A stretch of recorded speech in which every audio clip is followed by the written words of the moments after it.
Target used to be the safest brand in America. Not because it was the cheapest. Walmart is cheap. Not because it was luxury. Nordstrom is luxury. Target sat in that weird sweet spot where you could spend money and still feel responsible. You'd walk in for toothpaste and walk out with a candle, a throw blanket, a lamp you didn't need, and somehow, you'd tell yourself it was all part of the plan. Target didn't just sell products, it sold curated normal. It sold the feeling that your life was under control. And when a brand becomes a mirror, when it becomes part of how people see themselves, every cultural fight becomes personal. In our Disney video, we talked about how corporations engineer belief. Target is the retail version of that same trap. That's why Target keeps getting dragged into the same modern trap. It's trying to be everyone's store in a country that no longer agrees on what everyone even means.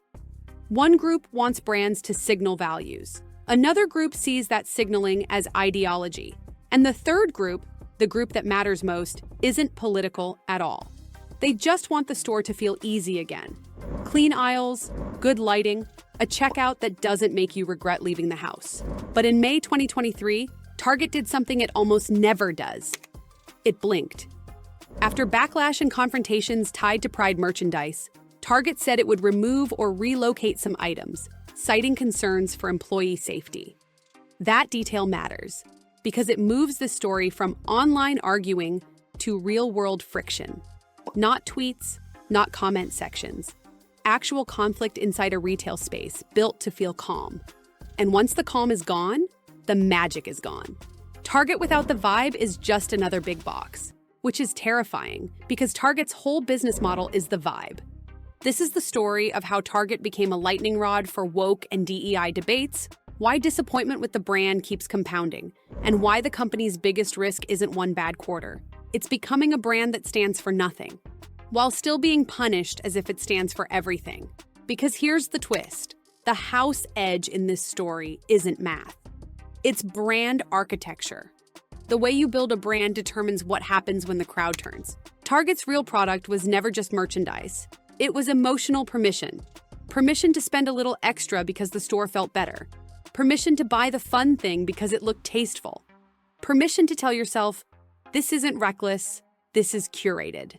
When you shop at Walmart, you're buying function. When you shop at Target, you're also buying a story about yourself. And when a brand sells story, it becomes vulnerable to story attacks. So when the culture war era arrived, when every purchase became a vote and every logo became a flag, Target wasn't walking into a new world with a blank slate. It had already learned years earlier what it feels like to become a symbol. Back in 2016, Target faced national backlash after taking a public stance supporting restroom access for transgender customers and employees. And boycott calls erupted. Even if you don't remember every detail, the lesson was simple. Once a mass market retailer becomes political in the public imagination, it never fully returns to being just a store. Target survived that moment, but it didn't erase it. It just proved something important. The store had enough cultural weight that people believed fighting over it mattered. Then came the 2020s, and corporate America walked into a new set of incentives. In the old world, companies avoided controversy because controversy scared away customers. In the new world, companies discovered that values-based branding can create loyalty so intense it turns customers into volunteer defenders. And to executives, that's the dream. Because loyalty isn't just repeat purchases, it's free defense.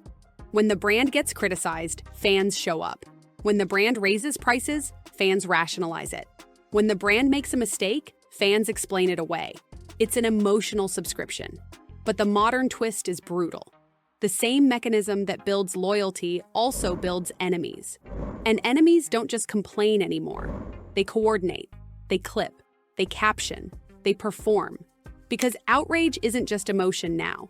It's a distribution strategy. People don't just boycott, they film it. They don't just complain, they perform it. And the algorithm rewards performance, not truth.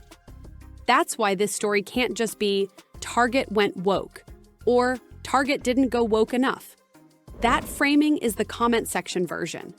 The real version is sharper. Target entered the symbol phase, and symbols don't get to be neutral. They get used. To understand why Target keeps catching the blast, you have to understand the kind of customer it's designed to attract, and why that customer is unusually sensitive to vibe shifts. Target thrives on discretionary spending. Home goods, apparel, seasonal, decor. Little treat-yourself items that people can postpone when they're anxious or annoyed. It isn't a grocery chain where you have to buy food no matter what, which means Target is more exposed to mood than most retailers. So when the internet declares your store a battlefield, you don't just lose arguments, you lose browsing. And browsing is where Target makes its money.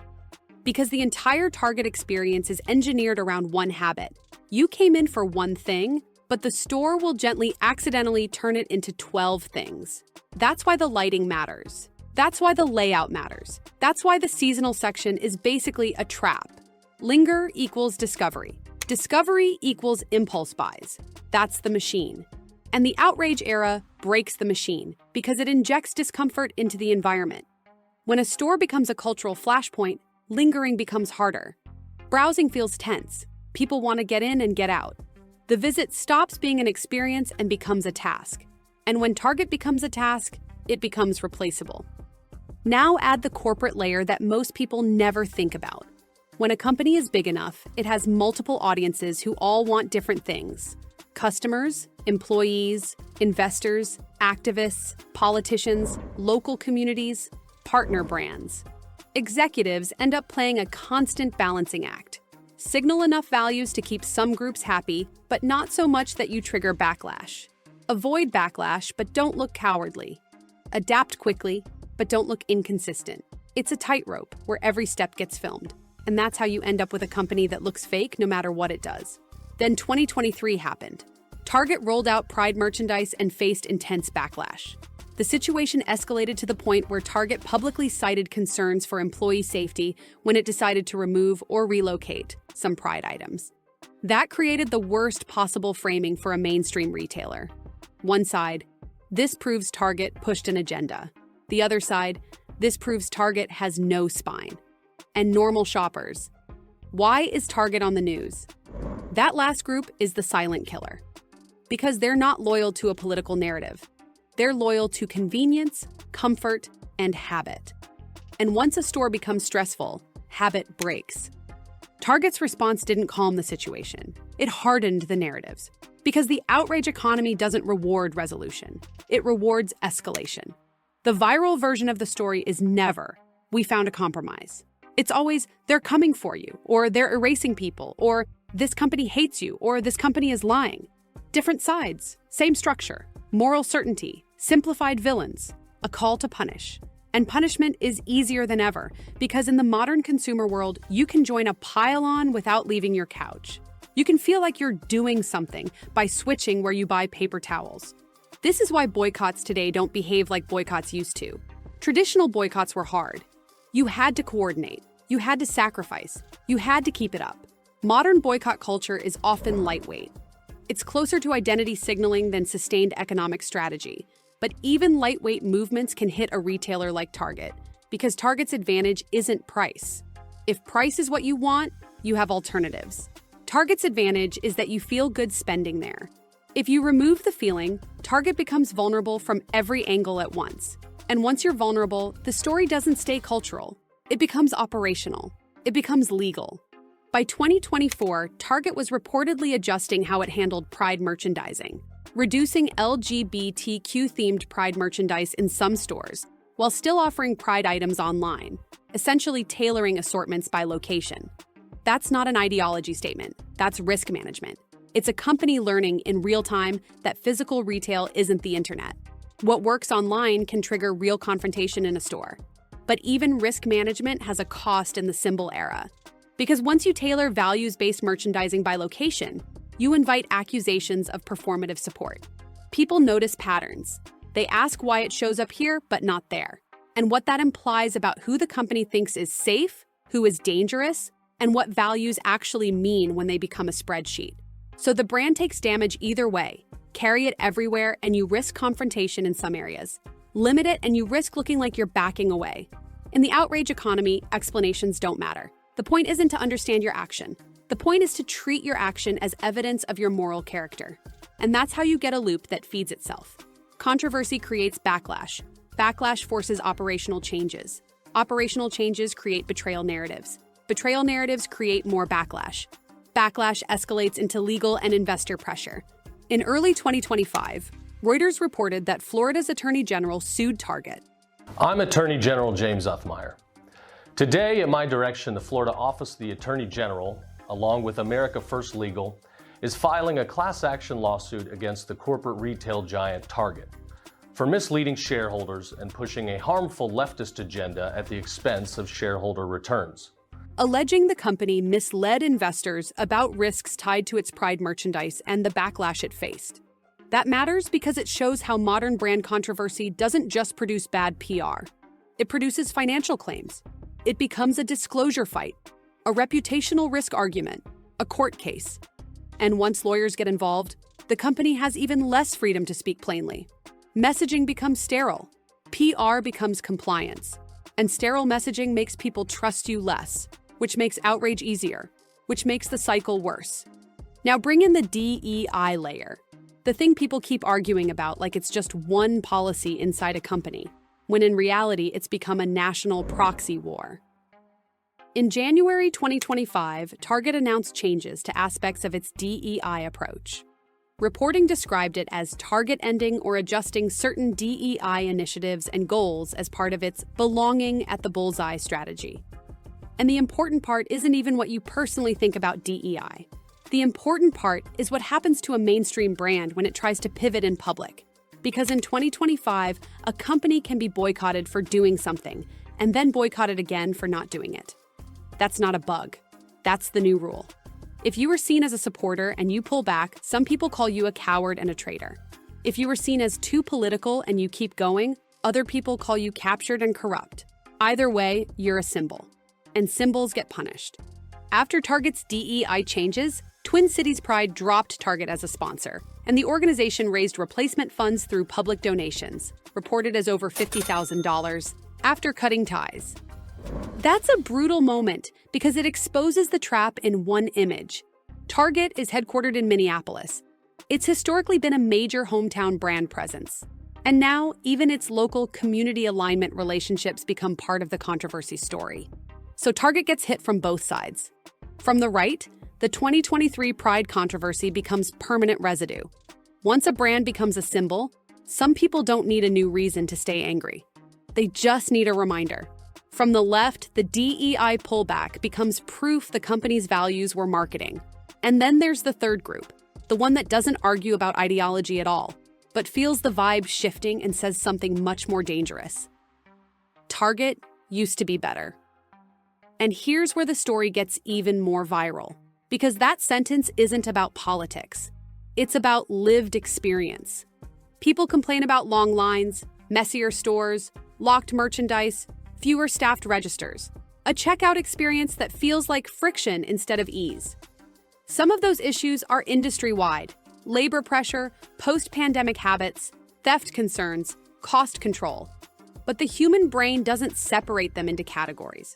A shopper doesn't experience culture war controversy, and the toothpaste is locked up as two different things.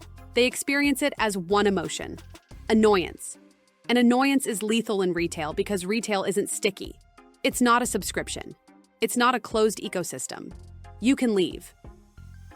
Target itself has cited theft and security pressures as part of the broader retail environment. And in 2023, it announced the closure of 9 stores in multiple cities, pointing to theft and organized retail crime concerns. So now the disappointment story isn't just, I disagree with your values, it becomes, shopping here is harder than it used to be. That's when a boycott becomes easy. Not because someone is making a moral sacrifice, but because switching stops feeling like a sacrifice at all. And this is the deeper pattern that makes Target such a perfect sequel to the Disney adult story. Disney engineered a customer who treats a theme park like a pilgrimage. Target engineered a customer who treats shopping like a vibe. But vibes are fragile. Once the vibe breaks, the customer doesn't feel loyalty. They feel freedom. Now zoom out and look at what the internet is actually doing to brands like Target. The internet doesn't reward nuance. It punishes nuance. Nuance can't be clipped into 10 seconds. Nuance can't be chanted as a slogan. Nuance can't be used to rally a tribe. So the internet compresses complicated corporate behavior into one-word villains.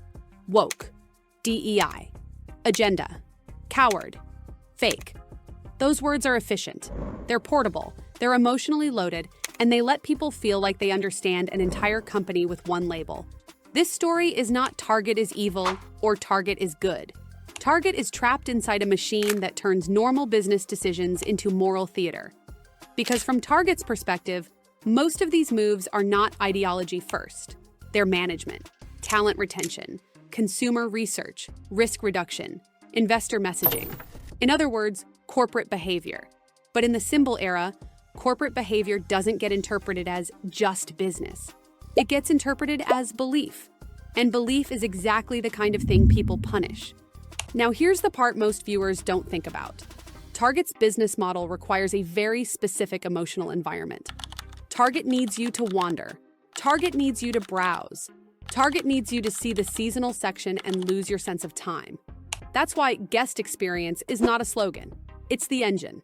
When you turn a store into a battleground, you interrupt the engine. You create tension. You make people want to get out. And getting out is how Target loses money because the impulse basket disappears. So the first house edge in this story is environment. The second house edge is incentives. Target isn't just selling to customers. It's selling to investors. It's selling to talent. It's selling to vendors. It's selling to activist attention. It's selling to political pressure. It's constantly trying to optimize for audiences that punish it in opposite directions, which means whatever it does, it will look inconsistent. And in the modern trust economy, inconsistency reads as fake. That's why disappointment keeps stacking. It's not one event. It's the accumulation of friction plus the accumulation of narrative. Even if you completely remove politics from the story, Target is still fighting a brutal competitive map. Walmart is better at price. Amazon is better at convenience. Costco is better at value. Even grocery chains have improved their private labels and pickup operations. Target's moat was always emotional. It was, I feel good here. If that moat dries up, Target doesn't have a clean backup identity. It can't win a pure price war. It can't out-Amazon Amazon.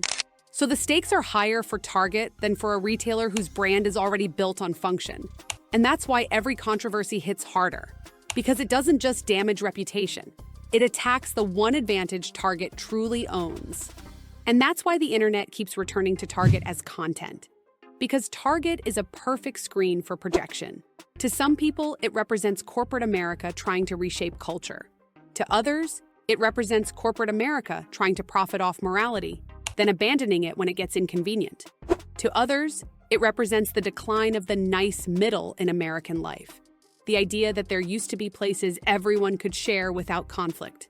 Target is the mall of the culture war. Everyone shows up, everyone argues, and no one leaves satisfied. So if you want the most viral and honest way to frame what people are saying, it's this. People are saying two different things at the same time, and they're both feeding the same outcome. One group says, Target became political and stopped being a store. Another group says, Target is fake and backed down. And a third group says, I don't care. Why does this place feel worse than it used to? Different ideologies. Same result. Less affection, less patience, less willingness to linger. And once lingering drops, Target loses the exact behavior it was built to harvest. This is where the strongest technique from the Disney adult story applies. Show the machine behind the behavior. So show the Target machine. Target's brand was cheap chic, but cheap chic is really a psychological product. It's the permission to feel responsible while spending impulsively. It's the fantasy of being a person with taste and control. And when that fantasy is threatened, by politics, by friction, by mess, by locks, by lines, the customer doesn't just feel annoyed, they feel like the brand betrayed the version of themselves it was helping them perform. That's why the anger is so emotional. That's why people talk about Target like it's a relationship. Because it is. Not legally, not rationally, psychologically. So what happens next? In 2026, Target is facing a fork that a lot of mainstream brands are facing. Do you recommit to a clear identity and accept that some people will hate you forever? Or do you sand down your edges and try to become invisible? Invisibility sounds safe, but it's a trap. Because a retailer that becomes invisible doesn't become neutral. It becomes forgettable. And in retail, forgettable is death. So if Target actually wants to escape the cycle, the smartest path probably looks less like more moral theater and more like operational credibility. Customers don't need Target to be their moral leader. They need Target to be Target. Stocked shelves, clean stores, smooth checkout, strong private label value, consistent pricing logic, and a shopping experience that feels easier than life. If Target nails that, a huge percentage of customers will forgive almost anything, or at least stop caring enough to act on it.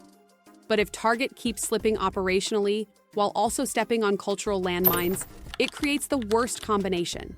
People feel morally activated and practically inconvenienced. That's when boycotts become sticky, because they're not just symbolic, they're convenient.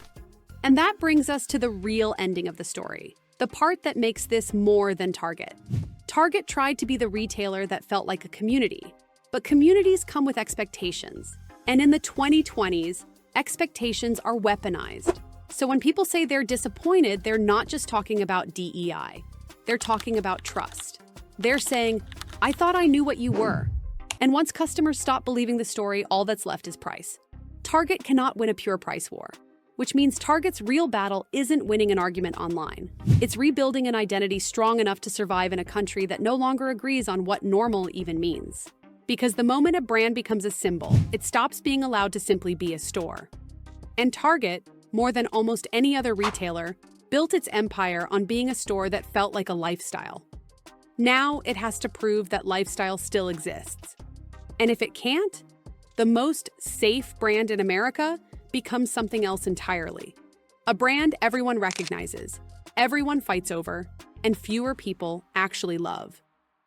If you want more deep dives into how big brands get trapped by incentives, culture, and attention, hit subscribe and watch the next video on your screen.